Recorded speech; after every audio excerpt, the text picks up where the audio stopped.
Uma vida com propósitos, 14º dia, quando Deus parece distante. Ele se escondeu do seu povo, mas eu confio nele e nele ponho a minha esperança. Isaías 8,17. Deus é real, a despeito de como você se sinta. É fácil adorar a Deus quando as coisas vão bem, quando Ele provê comida, amigos, família, saúde e situação feliz. Mas as circunstâncias não são sempre agradáveis.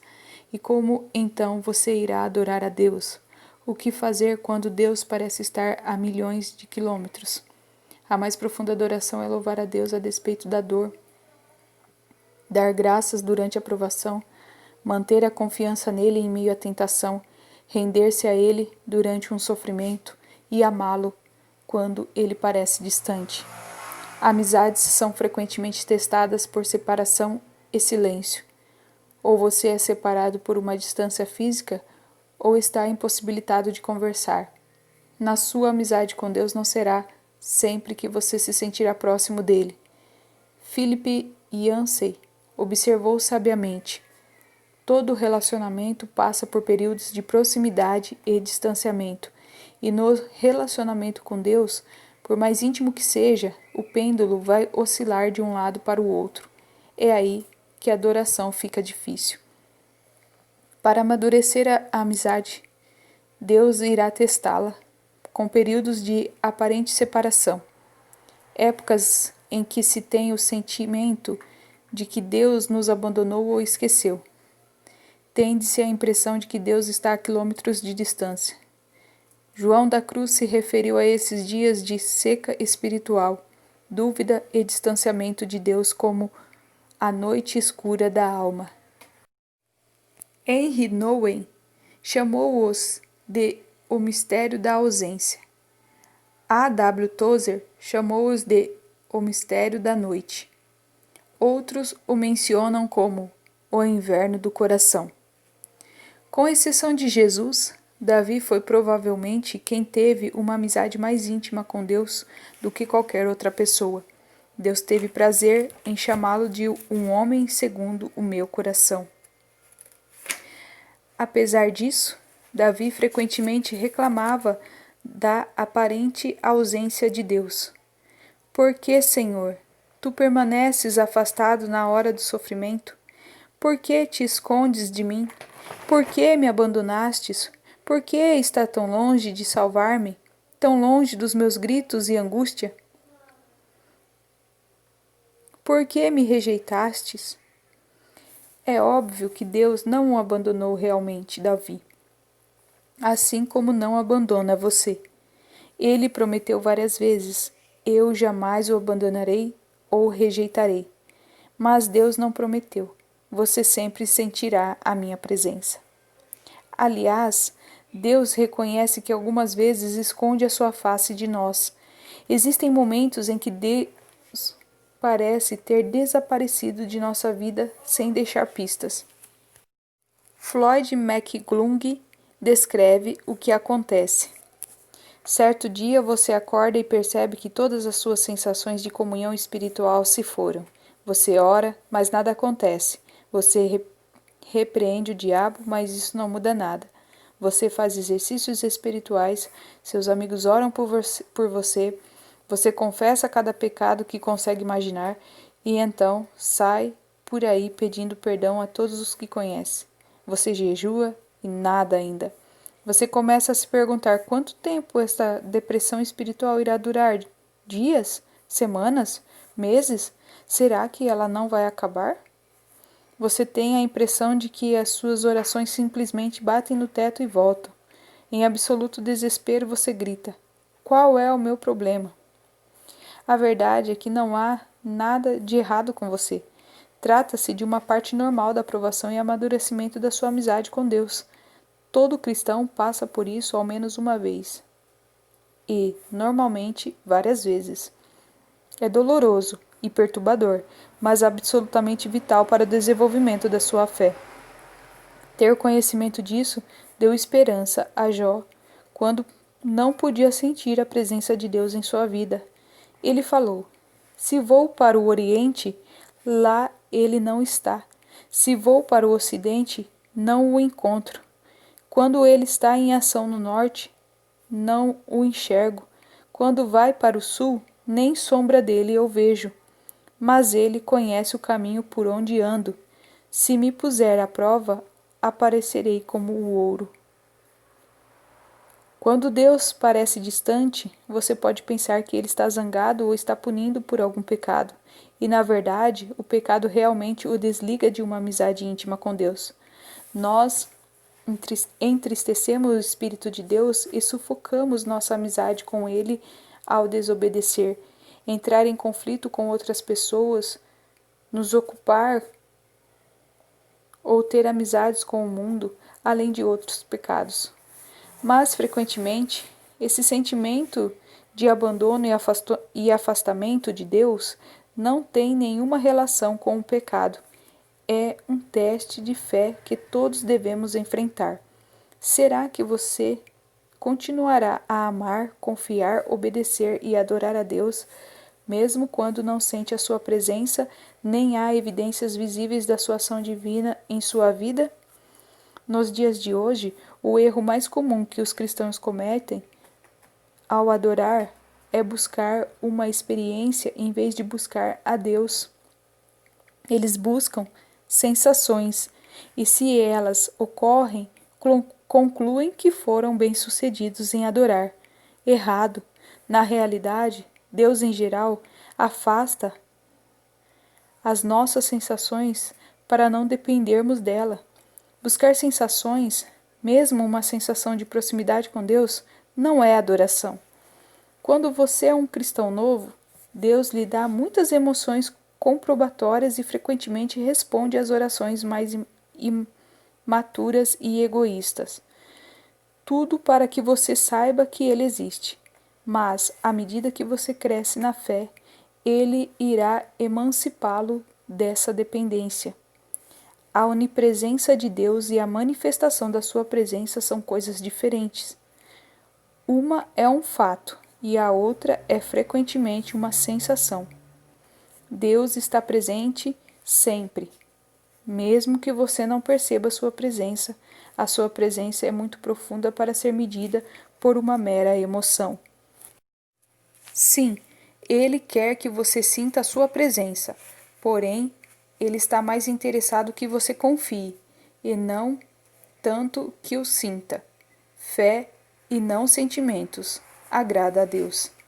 As situações que mais põem à prova a sua fé são aquelas em que a vida desanda e Deus não pode ser achado. Isso aconteceu com Jó. Em um único dia ele perdeu tudo, sua família, seus negócios, sua saúde e tudo o que possuía. E o que é pior, ao longo de 37 capítulos, Deus não disse nada. Como louvar a Deus quando você não consegue compreender o que está acontecendo na sua vida e Deus está em silêncio? Como permanecer em comunhão em meio a uma crise e sem nenhum contato? Como manter os olhos em Jesus quando eles estão cheios de lágrimas? Você faz o que fez Jó. Então prostrou-se Jó com o rosto em terra, em adoração, e disse: Saí nu do ventre de minha mãe, e nu partirei. O Senhor o deu, o Senhor o levou. Louvado seja o nome do Senhor. Diga a Deus exatamente como você se sente. Derrame seu coração perante Ele. Descarregue todos os seus sentimentos. Jó fez isso quando disse: Por isso não posso ficar calado.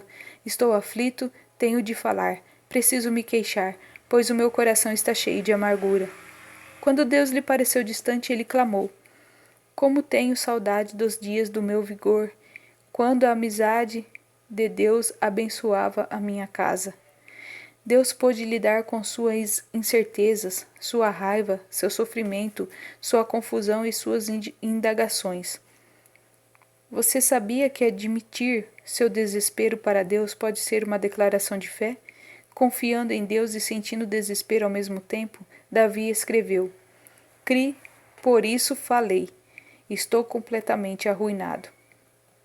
Isto parece uma contradição, confiar em Deus, mas se sentir destruído. A fraqueza de Davi, na verdade, revela uma profunda fé. Primeiro, ele acreditava em Deus. Segundo, ele acreditava que Deus ouviria a sua oração. E terceiro, ele acreditava que Deus o deixaria dizer como se sentia e ainda assim o amaria.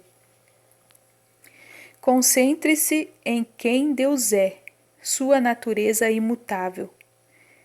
Independentemente das circunstâncias e de como você se sente, apegue-se ao caráter imutável de Deus.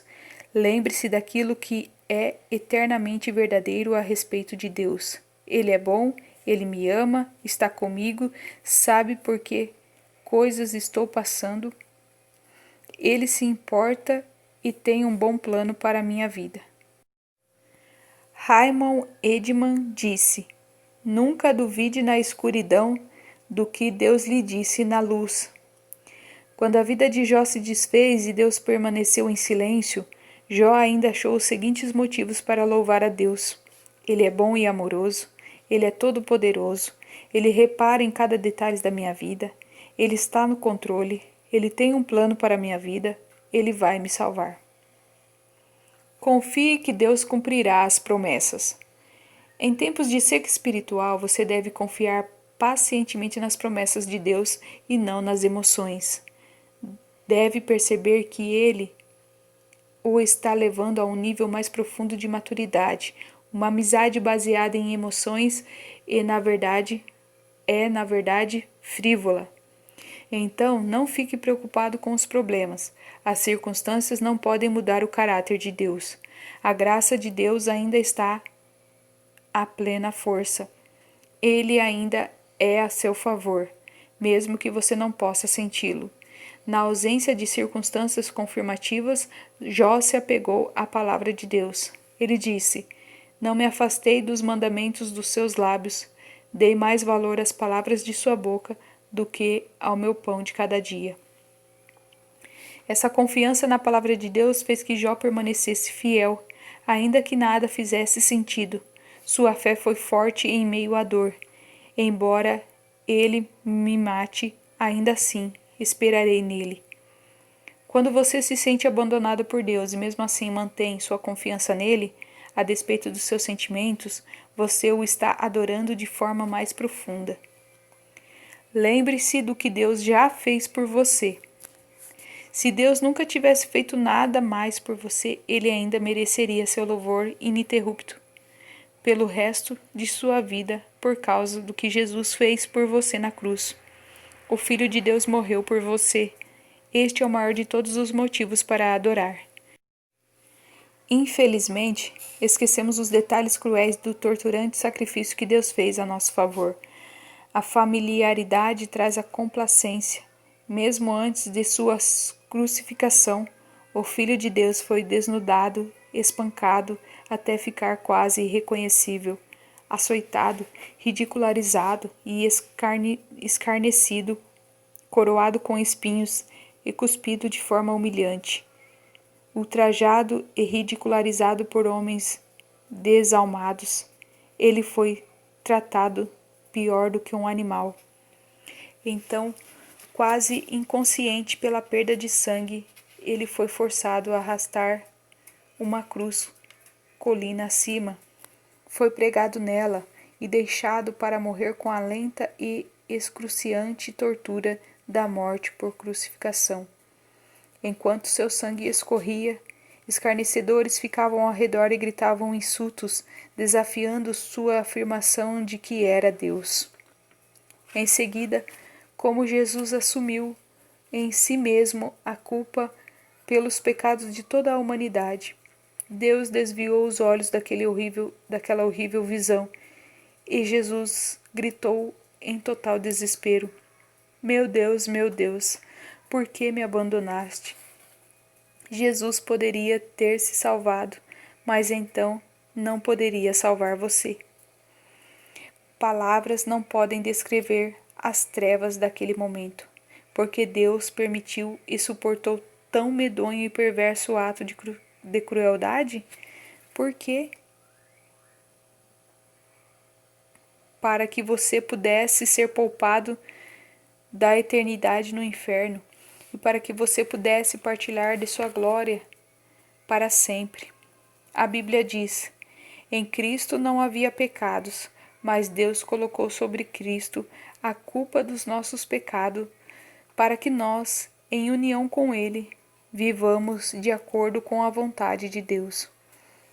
Jesus desistiu de todas as coisas para que você pudesse ter todas as coisas. Ele morreu para que você pudesse viver para sempre. Somente isto já vale seu agradecimento e louvor contínuo. Você nunca mais deveria se perguntar por que motivo deveria ser grato. Pensando sobre meu propósito. Um tema para reflexão. Deus é real a despeito de como você se sente. Um versículo para memorizar. Deus mesmo disse: Nunca os deixarei e jamais os abandonarei. Hebreus 13:5. Uma pergunta para meditar. Como me concentrar na presença de Deus, especialmente quando Ele parece distante?